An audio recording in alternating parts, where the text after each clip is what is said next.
this video, I'll be showing you how to create amazing maps in OutSystems. This is an incredibly easy way that will instantly bring value to your applications. No need for API keys or credit cards because OutSystems and ArcGis will be enough. Hi, I'm Sumeiya Rachid and I work as an OutSystems developer for Team Resilience.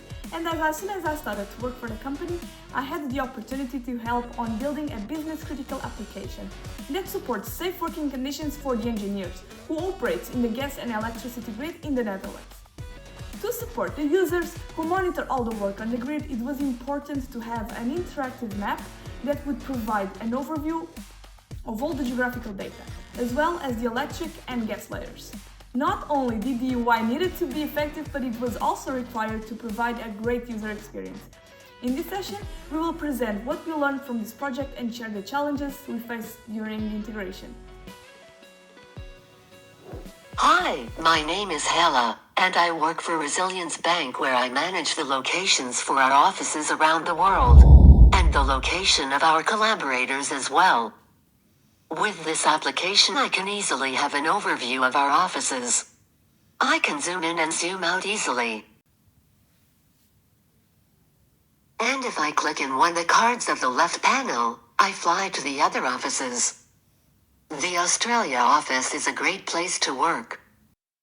If I toggle to this button I can even see if there are buildings around ours. Good thing we still have a nice view. Well, you know, I do like the dark theme color, but sometimes I feel the colors could be a little lighter. So I will simply change to the light mode. And voila, easier to read. At least for me.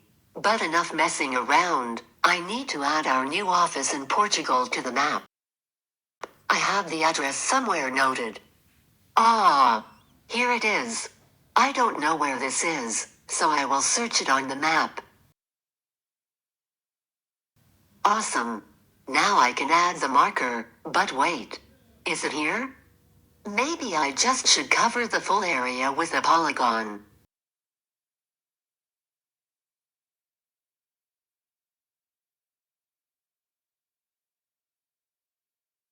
Let me make sure it was successfully saved.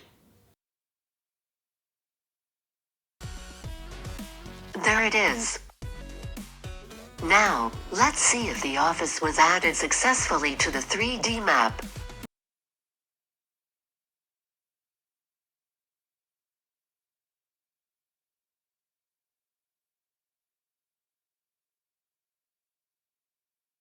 Instead of adding a polygon, it added a centroid, which means, added a building in the center of the polygon.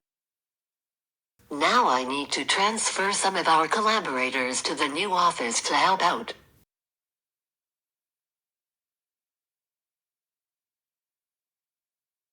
Wow, we have a lot of collaborators. It's a nice feature where I can hide, or show the collaborators. Well, in fact, we require a sales manager, and I think Patricia could help us out. Let's see where she is working currently. Oh, she is in Rotterdam. I should give her a call. Let me check for more details. Ah, there's her number. I'm going to give a call. We also need a service representative. Let me search for it.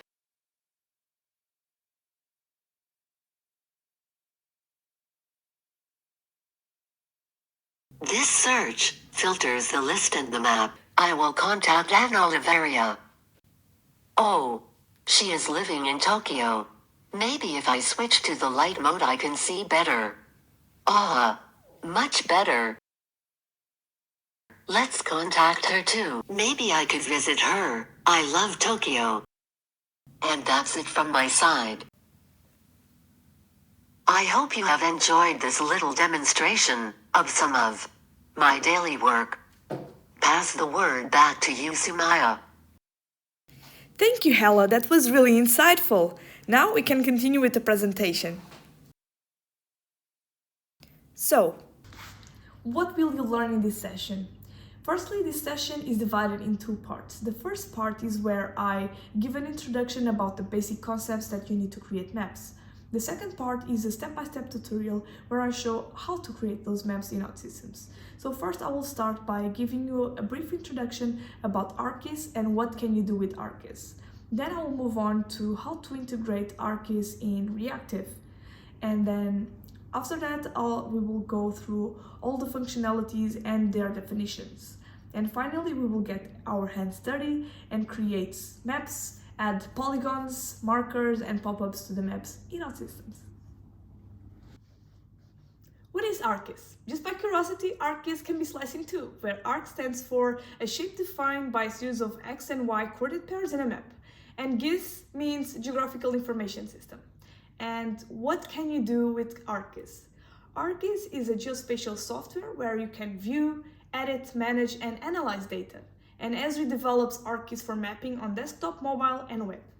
And it can be used in a wide range of industries and fields, like government, education, and commercial industries. And you as a developer, you can create 2D maps, 3D scenes, where you explore and manage data. Have as example where you can pinpoint population growth, pollution around the world, heat waves, and climate change. Okay, so what is ArcGis Online and how does it relate to ArcGis? Well, ArcGis Online is a cloud-based platform and an analysis solution for online use. It is easy built for web maps to share or to use it in your applications. It is also a massive warehouse of GPS data and offers free GIS data sources. For example, in our tutorial, we will be using a base map from ArcGis Online. Now, the big question is how to easily integrate ArcGis in OutSystems. The answer lies on the ArcGis JavaScript API. And as you know, OutSystems Reactive facilitates the use of JavaScript in the platform by introducing the front-end architecture based on React.js. You can effortlessly have pieces of code in actions or events like onInitialize or onReady and affect the map and have those actions be reusable. This definition can be found on ArcGis website. ArcGis API for JavaScript is a lightweight way to end maps and tasks in web application. And as I mentioned before, you can get these base maps from ArcGis Online. Everyone can use the API and there are no fees for using it or deploy an application built with it. The most common approach for accessing the API is to use the hosted version where you can reference the API and use the CSS style sheets.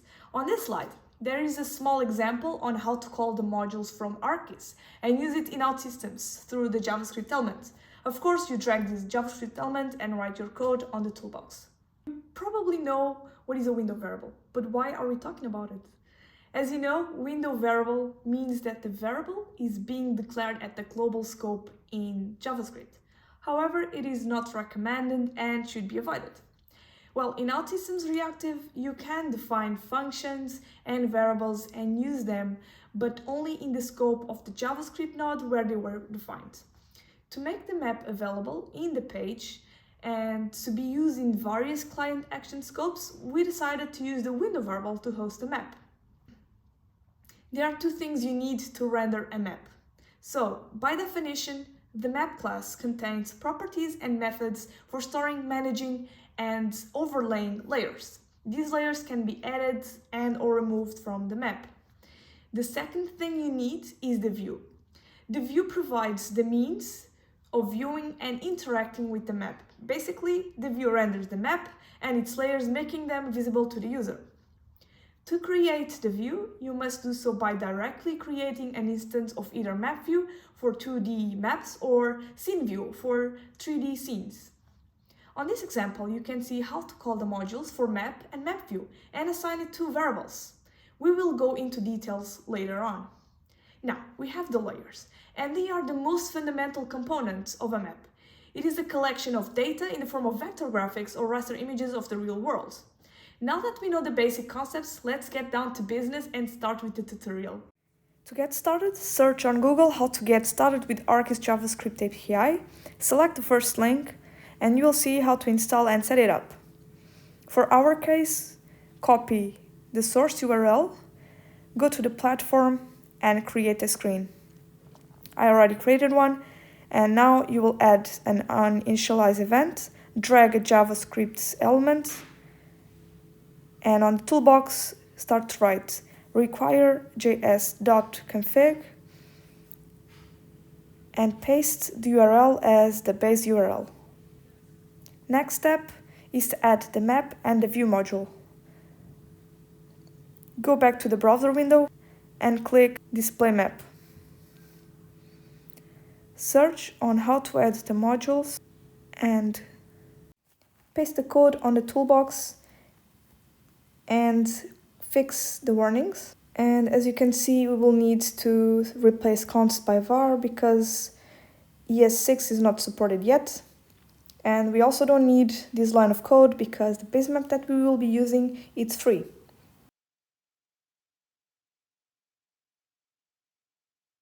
Replace ArcGis topographic by dark gray vector. You can see more free base maps in the documentation. The map variable is being used as a property for the map view. The center has the coordinates of the location that you want and the zoom level. For the container, we will add a container on the screen. So add an input parameter, name it mapDivID,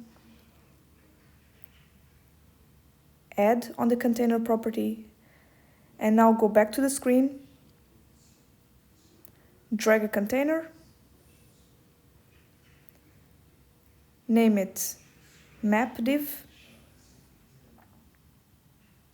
go back to on initialize event, and add the ID of that container you just created.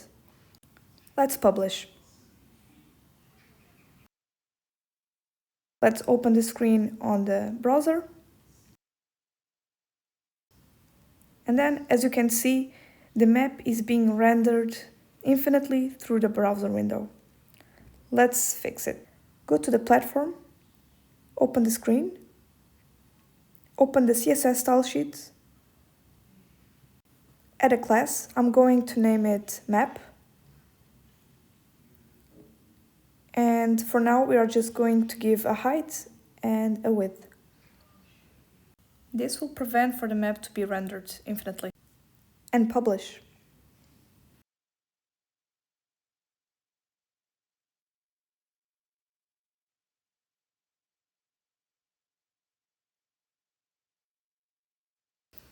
As you can see, the map is not being rendered infinitely. You can zoom in, zoom out. If you click here and here, you'll see that something's happening to the map. Basically, what is missing are buttons for the zooming in and zooming out. Let's fix it. Go back to the Get Started page, copy the CSS URL, go to the platform, open the CSS style sheet, and import the URL that you just copied. Publish.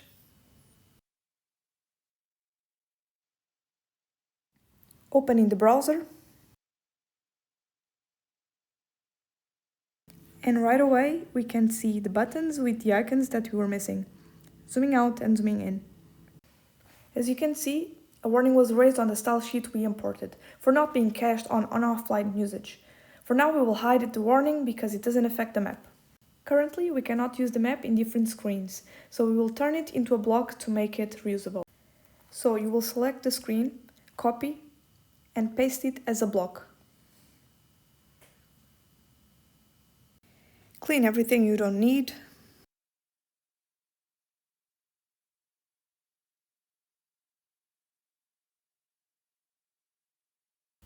Now that everything is clean, we can drag the map and publish. Open the screen on the browser and see that the result is the same. Now I'm doing some final touches to make the map fully reusable. I want to use the map in this screen, so I'll give a specific height and width with the map container class I created. Next step is to center the map on the given location. For that, add inputs for the longitude and latitude. Apply the same for the JavaScript element and change the coordinates in the code by the inputs. Assign the coordinates of the location for the center of the map.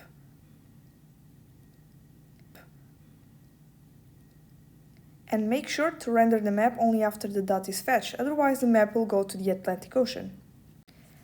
Publish, open the window on the browser, select a location,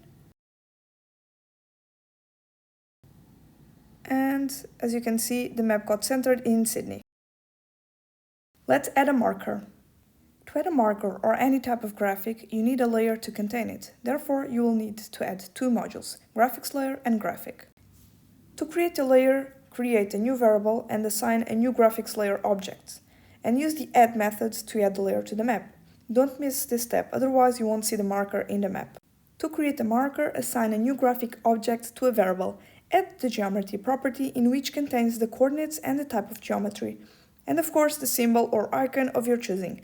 Here you can add a simple point or a custom image by URL, like the following example. I am giving a vertical offset for the tip of the marker to be on exact spot I want instead of having the center of the icon on the desired location. And of course, use the add method to add the marker to the layer.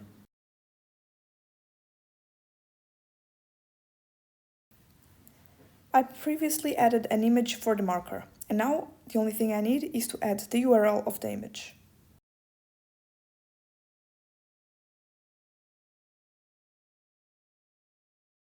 After publishing and refreshing the window, you will see that the marker was added on the center of the map. Add markers, but make it reusable. Select the code you recently added and cut it.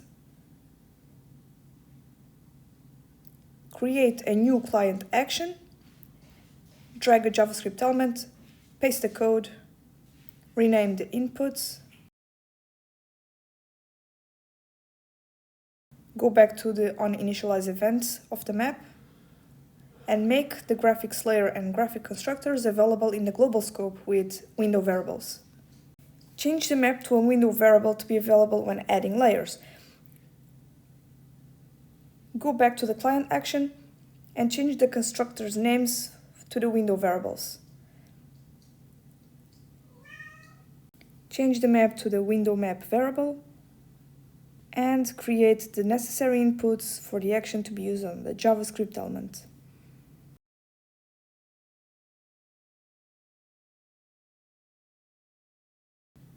Change the name. And now the next step is to call the action to add the marker on the screen. So create a screen action for the onAfterFetch event of the aggregate, drag the add marker client action, and add the necessary input values. And publish. Open the window on the browser. Select a location, and right away an error is raised saying the OS graphics layer is not a constructor. You can open the console and read for more details. And as you can see, the error was raised on onAfterFetch action of the aggregate. And this happened because the add marker action ran before the map onInitialize event, where the assign of the constructor still didn't happen. So we will need to make sure that the add marker action runs after the map onInitialize event. Of course, you can do it in many ways, but here is an example on how to do it by using setTimeout. Create another screen action to add the add marker action. Remove it from the onAfterFetch action and put it in the new action. Go back to the JavaScript element and call the new screen action in the setTimeout after 2 seconds.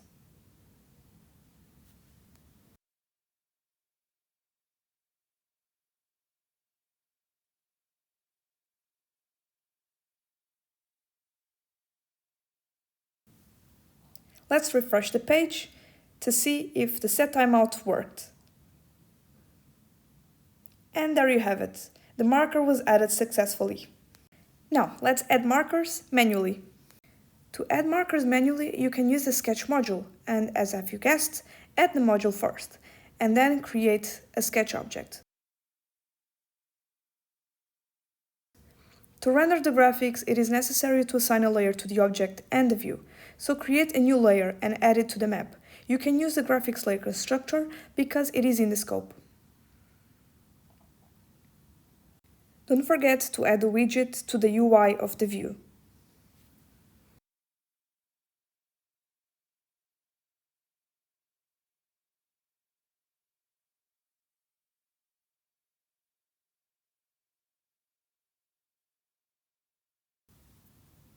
And there you have it. You can add markers, you can add polygons, and even polylines.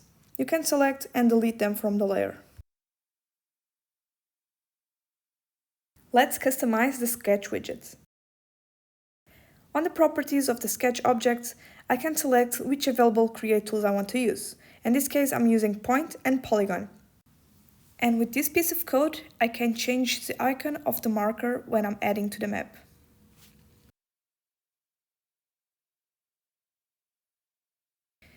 And you can also change the color of the polygon from the sketch widgets.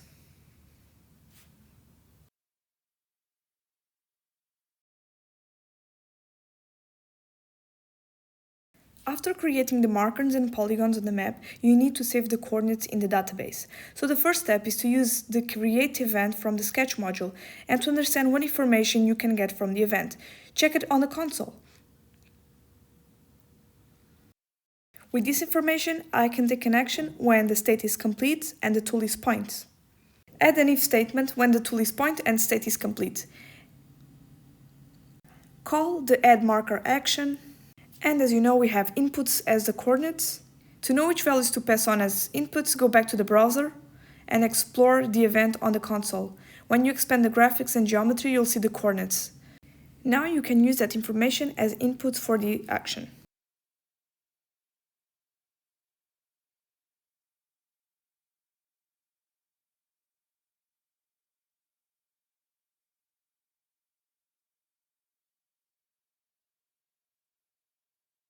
After refreshing the page and creating a polygon, you will see that you're able to delete the polygon. But if you try to do the same with the marker, it won't work, because a new marker was added on top of the existing one on the top layer. As you can see, every time I click on the marker, instead of selecting the marker, I am zooming the map.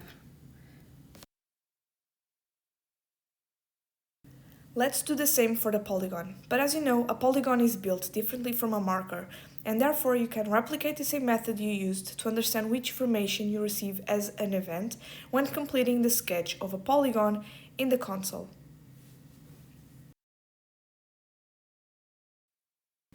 When you expand geometry, you will see a property called centroid, and a centroid has the coordinates of the center of the polygon.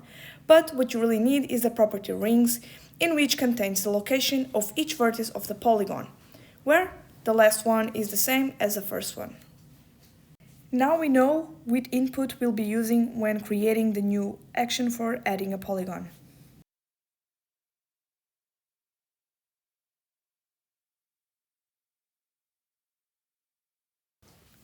When creating a polygon, it is really similar to a marker, because you need to create the graphic and add it to a layer.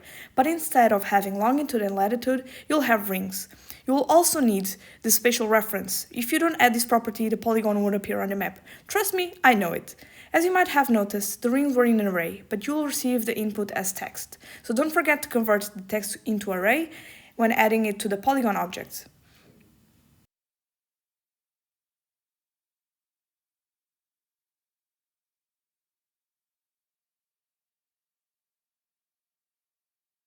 Also, instead of creating multiple layers, you can just create one and use it for the markers and the polygons. Remove the code that was creating a new layer on the add marker action, and don't forget to add the window variable on the graphics layer, because we will be moving the code to on initialize of the map block.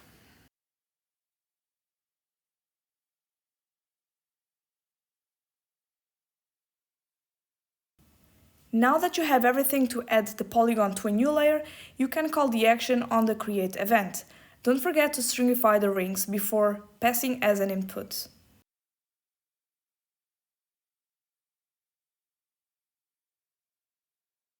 Clearly, I forgot to change the name of the action 1 to add polygon, and the name of the graphics layer.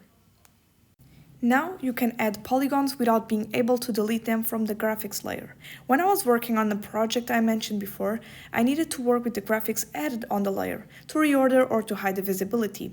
And what helped me was to use the window variable on the console and see the information that the layers hold. For example, by extending the graphics, you can see how many items exist in a layer. By opening the first one, you will see that the graphic has latitude and longitude. So the first item being added to the layer was a marker. The second one has a centroid and rings, so the second item is the polygon.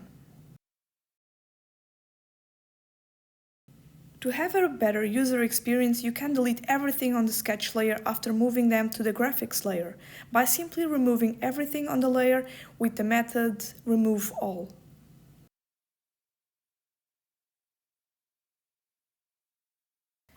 To make the user only add one graphic at a time when adding a location for an office, you simply delete everything on the layer before adding a new graphic.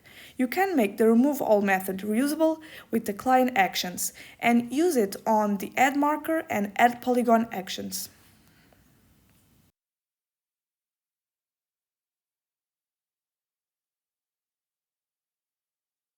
As you can see, when adding a new graphic, marker or polygon, the former one will disappear.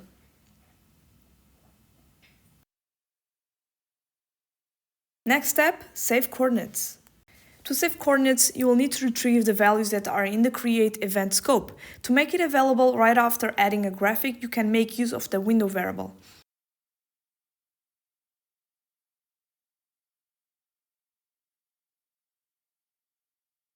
Create an action, drag a JavaScript element, and assign the window variables to output parameters on the JS element.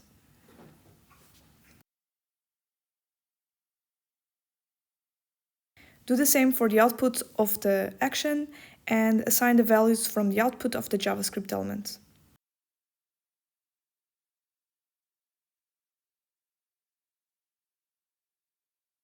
Use the newly created action when saving an office information and assign the output of the action to the variables you want to save.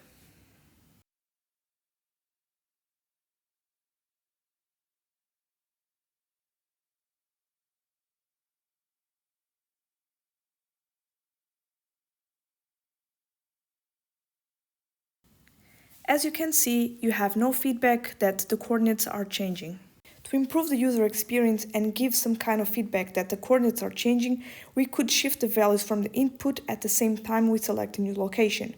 To accomplish that, we need to receive the ID of the HTML input element and change its values. To make that happen, let's isolate the sketch create event and make the sketch object accessible as a global variable. Create a new client action. Name it on sketch, drag a JavaScript element, and paste the code of the sketch. Don't forget to add the window.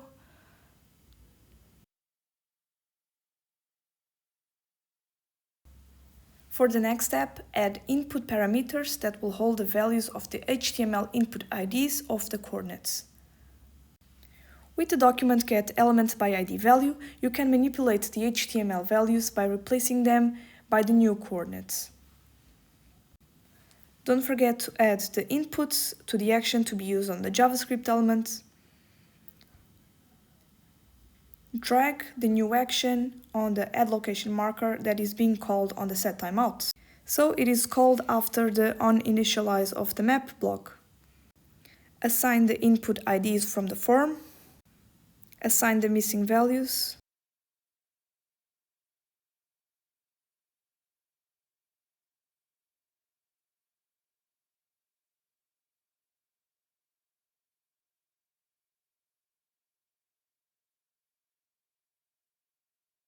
And publish.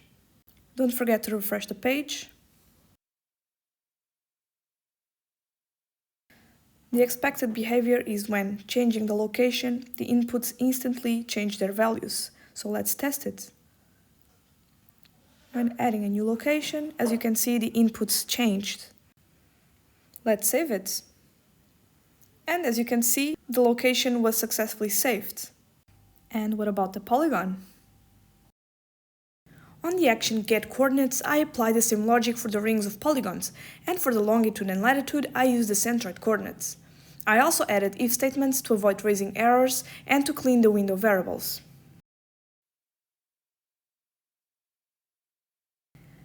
And on the sketch event, I also apply the same logic for the rings and the centroid coordinates. To toggle between marker and polygon buttons, on the onChange event I dragged an action, and on this action you can select which elements should be visible. This action is also used when entering the first time on the screen, so if you already have a marker saved, it will show the markers button, controlled by this boolean. I am also hiding all the selection tools and the undo redo menu and the settings menu. I want the sketch component to be only visible after knowing if it is a marker or a polygon. On the onInitialize event of the map block, I will apply the same logic, but instead of having it visible, I'll make it false. On the sketch object, I added this property, so I only need to click the button of the Add Graphics once, and the event of adding more will stop. On the action that is being called on the set timeout, I reorganized the code to cover the polygon case. So I am reusing the action I just mentioned by making the sketch widget visible and only showing the correct button. So if a marker is saved, the marker button is shown, as well as the marker in the map. Otherwise, it should show the polygon button and the polygon itself.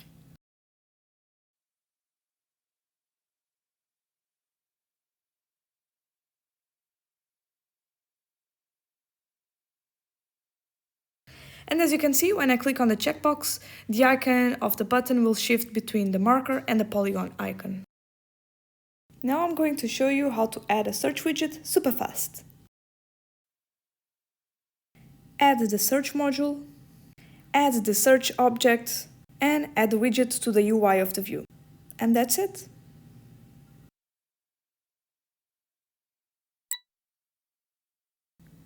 The search widget comes after the polygon button because of the order of adding the widgets to the UI. Pop-ups time.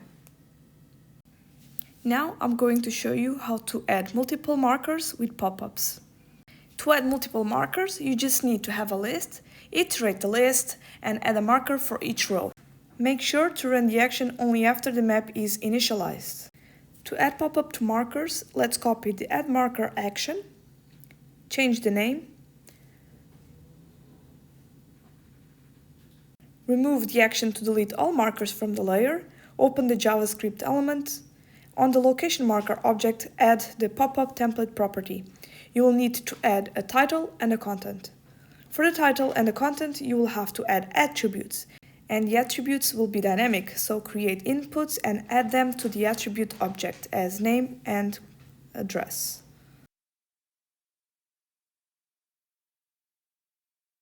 On the title, you want to write name inside quotes and braces respectively. Do the same for the address on content.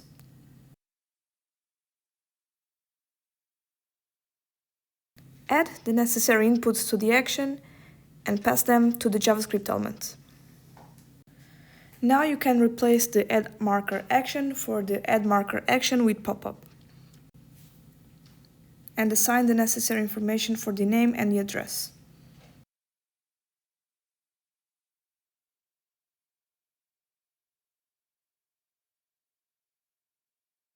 Next, I will show how to run a client action from a pop-up. One of the requirements I had to implement on the project I mentioned was to open a sidebar from a pop-up, but it wasn't possible to add buttons or links, even with JavaScript. The only option available was to use one of the pop-up's properties, which is called actions. Therefore, you need to create the object action with a title, ID, and a class name, where the class name will be used as the icon of the button. Then, you need to push this object into the actions property of the views pop-up. As a result, a button will be added to any pop-up opened in the view. After, you need to catch the event of when a button of the pop-up is pressed. If the ID corresponds to the button you want, you can call any screen action. As an input for that action, you will need to pass the ID as an attribute, just like we did for the name and address on the markers.